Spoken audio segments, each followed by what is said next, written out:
Olá, Bruno Nerd Geek. Hoje eu vim dar continuidade ao meu que projeto de ler as Crônicas de Nárnia. E, bom, hoje eu vou falar de duas histórias, dando continuidade à primeira, já que eu não estou lendo na ordem cronológica, e sim na ordem de publicação, que eu acho que é mais interessante de se ler. É isso, daqui a pouco eu volto.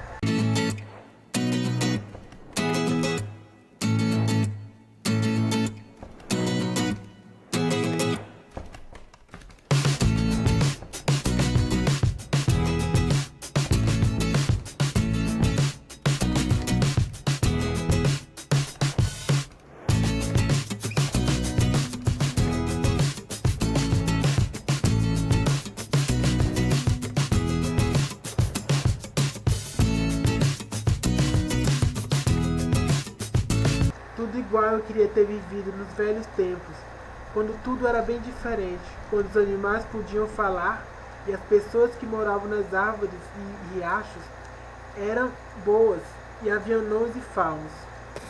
Bom, essa é uma fala dita por Cassian Décimo, que é um dos personagens dessa continuação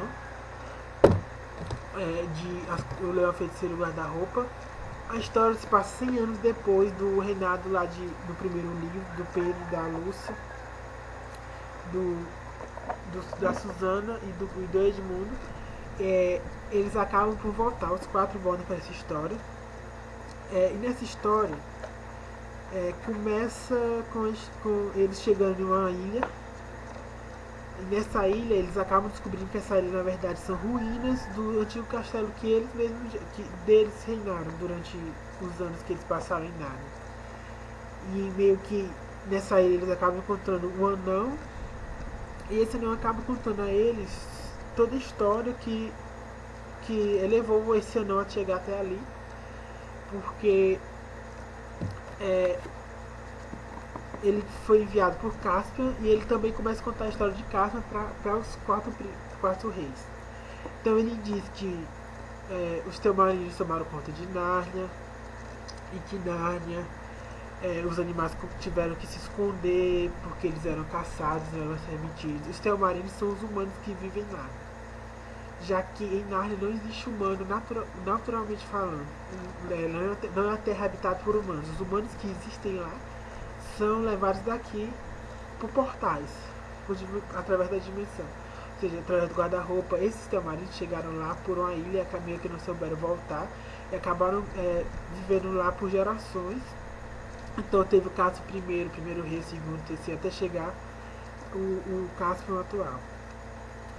Nessa Nárnia, as pessoas elas começaram a duvidar da existência do Aslan e das histórias antigas. Então, o tema central desse livro é a fé. E a gente vê isso principalmente no personagem da Susana, ou melhor, no personagem da Lúcia, sempre confundo elas. A Lúcia acaba vendo Aslan e tentando mostrar o caminho certo pro pessoal, e pro pessoal que eu digo os três irmãos dela e um anão que já estavam voltando da ilha para se encontrar com o Caspian. Então eles acabaram seguindo o caminho errado, indo por armadilhas, caçados por humanos, porque não confiaram na fé, já que a Lúcia estava tentando mostrar para eles o caminho certo. Então é isso, basicamente a história deles tendo essa fé até encontrar o Aslan e até encontrar o Caspian, e por fim juntos conseguirem depor o rei e fazer com que Narnia volte ao que é normal, sendo governado pelo Caspian agora. Essa história tem alguns paralelos bíblicos, como todo mundo sabe. C.S. Lewis era um teólogo não formado, mas um teólogo, e ele traçava paralelos bíblicos em sua história. Então, nessa história, pode-se ter um paralelo com os ciclos de opressão e livramento do povo hebreu. A gente vê isso bastante no livro, que a cada vez os narnianos são dominados por outras pessoas e escravizados, e meio que como aconteceu com o povo hebreu. Também pode ter relação com os 400 anos de silêncio entre o Velho e o Novo Testamento. E também existem semelhanças do Cáspio com o rei Josias em 2 Crônicas 34. O menino Judá rejeita o mal e a idolatria de seus antecessores e restaura a nação. E é bem isso que acontece. Ele rejeita as coisas que o Ti faz e acaba restaurando a nação através da busca pela história de Nárnia. Bom, seguindo, a próxima história é a viagem do peregrino da Alvorada. Bom, a viagem do peregrino da Alvorada dá continuidade ao Príncipe Caspian. E nessa história, diferente da outra, só voltam dois irmãos. Os dois irmãos mais novos, o Edmundo e a Lúcia. Já que o Pedro e a Susana foram... O Pedro foi morar com o professor da primeira história. O professor acaba ficando pobre, então ele vai morar com ele numa casinha e o professor começa a ensinar ele. A Lúcia foi morar com os pais nos Estados Unidos. O pai e a mãe dos Estados Unidos, que o pai foi dar aula lá. Então o Edmundo e a Lúcia acabam morando na casa de uma tia deles que tem um primo muito chato chamado Eustáquio. Quem já viu o filme da história sabe o que eu tô falando. Porque o cara é chato. Então eles são levados a Nárnia através desse quadro aqui. Eles acabam indo parar em Nárnia.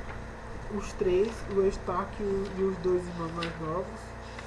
E em Nárnia eles são descobertos nada no mar e acabam sendo puxados para um navio que se chama Peregrino da Alvorada, que é comandado pelo Caspian, e eles vão seguindo uma aventura.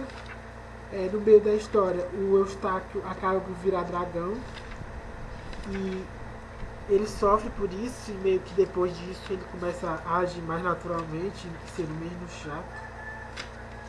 Tá aqui, ó, a figura dele como dragão.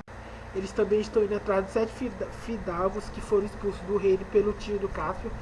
E eles estão indo atrás, descobrem alguns estão mortos e conseguem encontrar alguns. Então, basicamente a história é essa. Até que no final, tristemente, eu não sei se para alguns talvez, se descobre que o Edmundo e a Lúcia não vão mais voltar a Nárnia, já que eles meio que atingiram a idade que não é permitida. Então é isso, esse livro vai tratar também de alguns assuntos.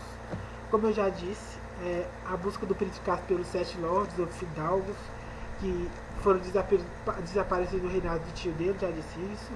Também a busca do Hipship incessantemente pelo Aslan para chegar ao país de Aslan, e então ele meio que o caminho todo vai incentivando essa busca através de ambos. Ele vai incentivando, sempre que alguém está triste, querendo meio que voltar, ele vai incentivando para que a viagem prossiga. Para Caspian, Lúcia e Edmundo é uma jornada de amadurecimento espiritual, como eu disse. E para Eustáquio é uma jornada de transformação, já que ele se transforma como dragão e se transforma também como pessoa. É isso, esse livro também interessante. Para ambos eu dou 4 estrelas. E eu vou marcar lá no escudo também como 4 estrelas. E é isso, não deixe de curtir o vídeo, assinar o canal, e eu já vou saindo por aqui, tinha aberto tardiamente, não sei nem se quanto tempo eu vou conseguir voltar a andar. Mas é isso, até a próxima. Curta o vídeo e assine o canal.